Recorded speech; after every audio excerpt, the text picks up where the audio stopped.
जब 18 सालों का सूखा खत्म करके आरसीबी ने आईपीएल की ट्रॉफी उठाई तो विराट कोहली के जश्न ने पूरे देश को इमोशनल कर दिया।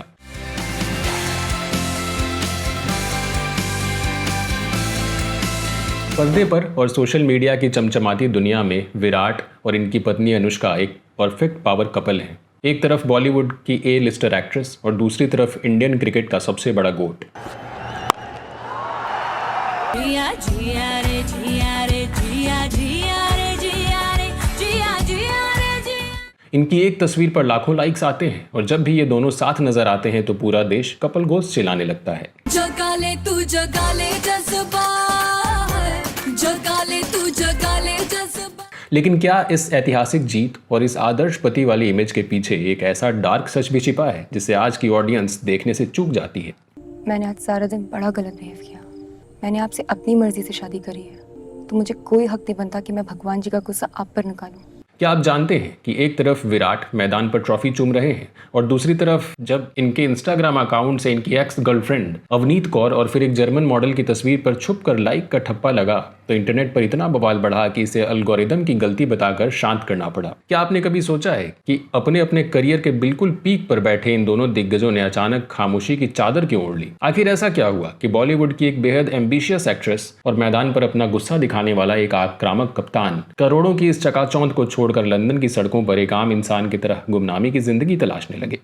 आज के वीडियो में हम सिर्फ ट्रॉफी की बात नहीं करेंगे, हम बात करेंगे विराट कोहली पर हमेशा खुद को सबसे ताकतवर साबित करने के उस साइकोलॉजिकल दबाव की, रोहित शर्मा से जुड़े उस डार्क और अनकहे चैप्टर की और अनुष्का शर्मा के उस अटल आजाद रवैये की जिसने साल 2016 में देश के सबसे बड़े क्रिकेटर को अपनी सोच बदलने पर मजबूर कर दिया।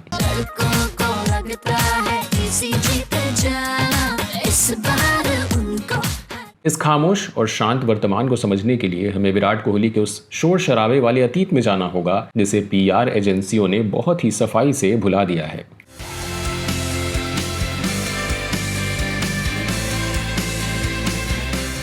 आज विराट एक शांत, डिसिप्लिन्ड और एक जिम्मेदार पिता की छवि में ढल चुके हैं, लेकिन अनुष्का से मिलने से पहले ये एक ऐसे युवा थे जिस पर पूरे देश की उम्मीदों का एक ऐसा प्रेशर था जो किसी भी इंसान के दिमाग को भटका सकता था।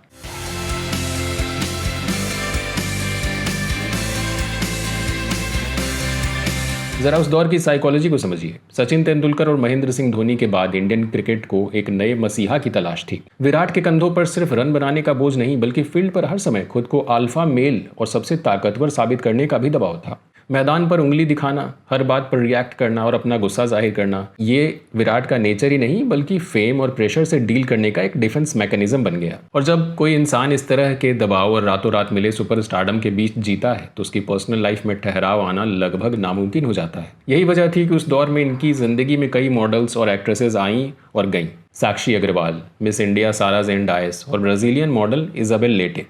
What's the matter? I've lost my mobile. Could you give me a missed call, please? What's your number? इस कांटेक्ट का कोई नाम तो होगा ही। इजाबेल के साथ इनका रिश्ता साल 2012 से 2014 तक चला, लेकिन ये रिश्ता इतने कड़वे मोड़ पर खत्म हुआ कि आज 10 साल बाद भी इजाबेल अपने नाम के साथ विराट का नाम जोड़ना पसंद भी नहीं करती। I have nothing to talk about Virat Kohli anymore. लेकिन इस दौर का सबसे डार्क और अनकहा चैप्टर वो है जिसके तार सीधे तौर पर विराट के बाद बने इंडियन टीम के कप्तान रोहित शर्मा के घर से जुड़ते हैं। साल 2010 से 2013 के बीच विराट कोहली को मैनेज करने वाली टैलेंट एजेंसी की तरफ से इनकी पर्सनल मैनेजर थी रितिका सचदेह, वही रितिका सचदेह जो आज रोहित शर्मा की पत्नी है। साल 2013 के आसपास जब ये इजाबेल के साथ रिश्ते में थी उसी दौरान मीडिया में इनकी और रितिका की मूवी डेट्स और साथ घूमने की तस्वीरें सामने आने लगी। और ये बात इंडस्ट्री में किसी से छिपी नहीं थी कि ये सिर्फ एक क्लाइंट और मैनेजर का रिश्ता नहीं था। और सबसे दिलचस्प बात यह है कि उसी दौर में ब्रिटिश इंडियन मॉडल सोफिया हयात ने सरेआम ये खुलासा किया था कि उन्होंने रोहित शर्मा और विराट कोहली दोनों के साथ वक्त बिताया है।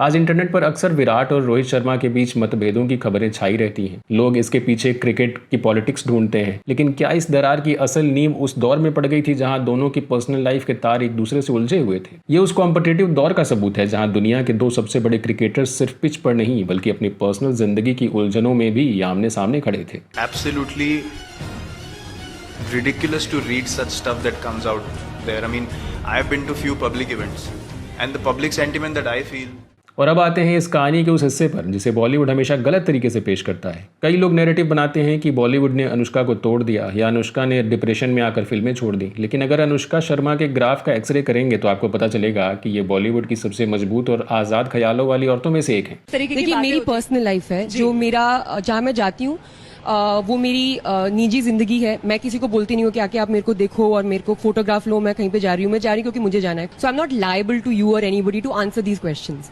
अनुष्का शर्मा कोई ऐसी बेचारी आउटसाइडर नहीं थी जिन्हें कोई गॉड फादर चाहिए था। ये एक आर्मी ऑफिसर की बेटी थी जिनके अंदर बचपन से ही डिसिप्लिन और सेल्फ रिस्पेक्ट कूट कूट कर भरा था। पहली ही फिल्म रब ने बना दी की जोड़ी की मीटिंग के दौरान जब आदित्य चोपड़ा ने अनुष्का के मुंह पर कह दिया कि तुम्हारी शक्ल उतनी खास नहीं है, तो एक नई लड़की के अंदर कितना सेल्फ डाउट पैदा हुआ होगा। इसी इनसिक्योरिटी और इंडस्ट्री के खोखले ब्यूटी स्टैंडर्ड्स के प्रेशर में आकर इन्हें अपने होठों का ट्रीटमेंट करवाना पड़ा, जिसके लिए पूरे देश ने इनका सरेआम मजाक भी उड़ाया। लेकिन अनुष्का ने हार नहीं मानी। रणवीर सिंह के साथ इनकी जो केमिस्ट्री और ऑन ऑफ रिलेशनशिप चला वो भी इनकी शर्तों पर ही रहा। जब कॉफी विद करण में इनसे रणवीर के बारे में पूछा गया तो इन्होंने साफ कहा कि मुझे ऐसा इंसान चाहिए जो मुझे शांत कर सके। इन्होंने कभी किसी की इमेज के साये में जीने से इनकार कर दिया। I think more is being made out of this than there really is. Even if I see him, like I saw him at an award show and we chatted, and that was completely. Do you have normal. like a cordial relationship with him? Again, like we're not in touch like that, but yeah, if we see each other, I'm doing a film with him. And और अनुष्का की इसी आज़ाद सोच का सबसे बड़ा सबूत तब मिला जब 25 साल की उम्र में इन्होंने खुद का production house clean slate films खड़ा कर दिया। NH10, पाताल लोक और बुलबुल जैसे डार्क और अनकन्वेंशनल प्रोजेक्ट्स बनाकर इन्होंने इंडस्ट्री को बता दिया कि ये सिर्फ ग्लैमर के लिए नहीं बल्कि असली सिनेमा बनाने आई हैं। अनुष्का किसी भी हाल में वो कमज़ोर एक्ट्रेस नहीं थी जो बॉलीवुड से भाग जाए। ये वो इंसान थी जो अपने नियमों पर खेल रही थी, और जब इनकी मुलाकात विराट कोहली से हुई तो ये किसी कमज़ोर और ताकतवर इंसान का मेल नहीं था। ये दोनों बेहद मजबूत और अपने उसूलों पर चलने वाले अल्फा इंसानों का आमना सामना था। लेकिन विराट कोहली की इस आक्रामक दुनिया में एंट्री लेने से पहले खुद अनुष्का शर्मा एक बेहद वोलाटाइल रिश्ते से गुजर रही थी।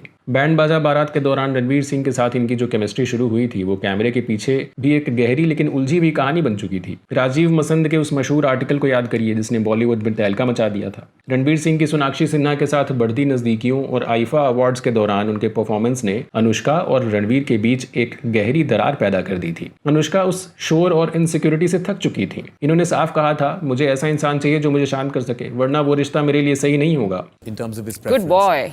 What did you have to say about that? Good choice. Because he's supposedly dating Deepika and yet he chose your name. So I think there's honesty in that opinion for sure. You have really high regards for Ranveer at this moment with his answers, Karan. जो लड़की एक अस्थिर रिश्ते से बाहर निकलकर अपनी जिंदगी में शांति और ठहराव ढूंढ रही थी, उसकी जिंदगी में उस इंसान की एंट्री कैसे हो गई जो उस वक्त पूरे देश में अपने गुस्से और आक्रामकता के लिए जाना जाता था। दरअसल ये कोई इत्तेफाक नहीं था, ये दो ऐसे लोगों का मिलना था जो अंदर से एक जैसा खालीपन महसूस कर रहे थे। जब ये दोनों एक साथ आए तो मीडिया ने इन्हें सर आंखों पर बिठा लिया। लेकिन असल जिंदगी में दो इतने हाई अचीविंग इंसानों का साथ आना कभी आसान नहीं होता है। साल 2016 में इनकी इस लव स्टोरी में एक ऐसा भूचाल आया जिसने देश के सबसे बड़े क्रिकेटर के ईगो को चकनाचूर कर दिया। ये वो दौर था जब विराट कोहली इंडियन क्रिकेट के सबसे बड़े पोस्टर बॉय बन चुके थे और अनुष्का सुल्तान और ए दिल है मुश्किल जैसी फिल्मों के साथ अपने करियर के बिल्कुल पीक पर थी। मीडिया रिपोर्ट्स और इनसाइडर्स के मुताबिक विराट कोहली की सोच उस वक्त काफ़ी ट्रेडिशनल थी। ये चाहते थे कि अनुष्का शादी कर लें और शादी के बाद अपनी फिल्मी करियर की रफ्तार धीमी कर दें या उसे पूरी तरह छोड़ दें ताकि ये घर परिवार पर फोकस कर सकें।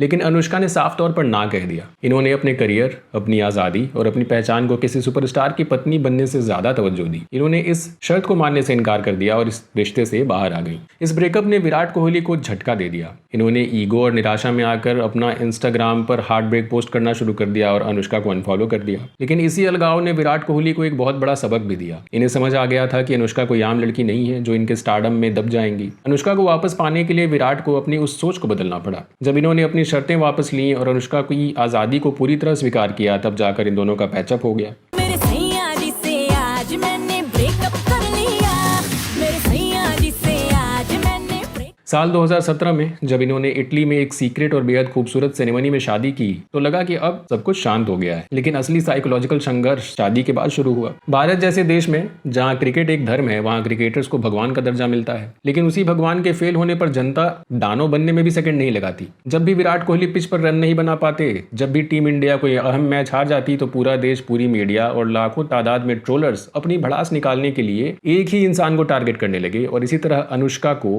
पनौती का टैग दे दिया गया। स्टेडियम में बैठने पर भद्दी बातें, सोशल मीडिया पर वल्गर मीम्स और यहाँ तक कि दिग्गज क्रिकेटर यानी कमेंटेटर्स तक द्वारा सरेआम नेशनल टीवी पर अनुष्का का मजाक उड़ाना आम हो गया। और मैंने वही कहा कि विराट कोहली को भी कोई चांस नहीं मिला था लॉकडाउन में प्रैक्टिस करने का। और एक जो वीडियो निकला था, उसी वीडियो को देखकर उससे मैंने कहा कि उन्होंने सिर्फ अनुष्का की बॉलिंग खेली है बस।